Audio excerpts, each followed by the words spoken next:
So after revisiting my piece after a few days, I was actually quite unhappy with it, mainly because I didn't encapsulate the theme of movement well enough in my opinion, but also because I think the drawing was overly simple at best.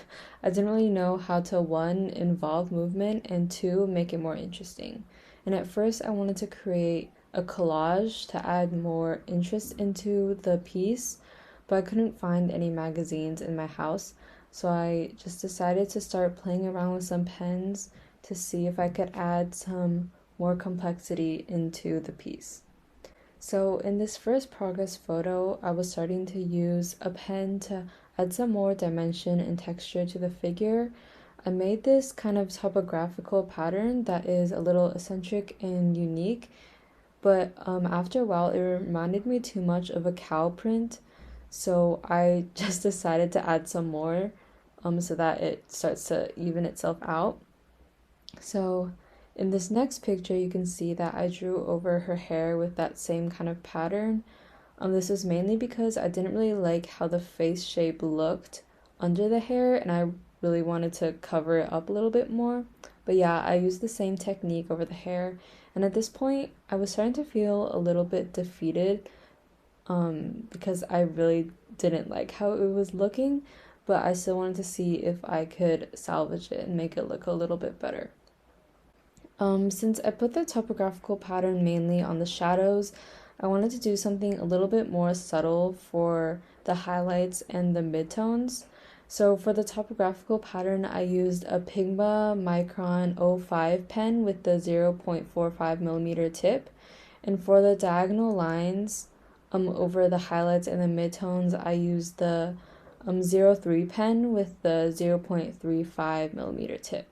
I kind of just did that throughout her figure and a little bit on the railing that she is leaning on as well. So after adding those lines, I was still feeling a little bit unsatisfied, specifically with how much she contrasted against the background.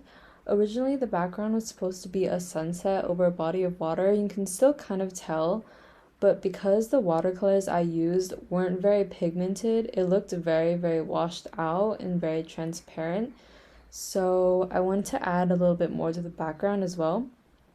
So as you can see, I started sketching a street scene in the background to have kind of a overlay effect. And I think the street scene would evoke feelings of movement and hustle and such like that. So that kind of connects to the theme. So yeah, you can see this sketch of the traffic light and the buildings and the car. In this next photo, I started coloring the street scene with watercolor. You can see that the buildings and the street lamp is a little bit more clear here.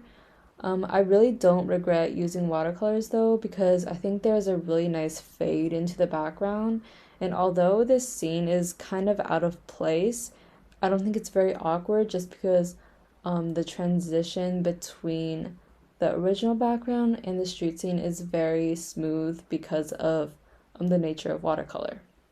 So yeah, this is my final piece. I do like it better than what it looked like at my last check-in, but I definitely think I will come back to it in the future because I'm not completely satisfied with it yet. And although it isn't my proudest work, I think given the amount of time I have right now to work on it with APs and everything coming up, I don't think it's super bad, and I'm still really proud of myself for kind of experimenting more with figure drawing and using watercolors again.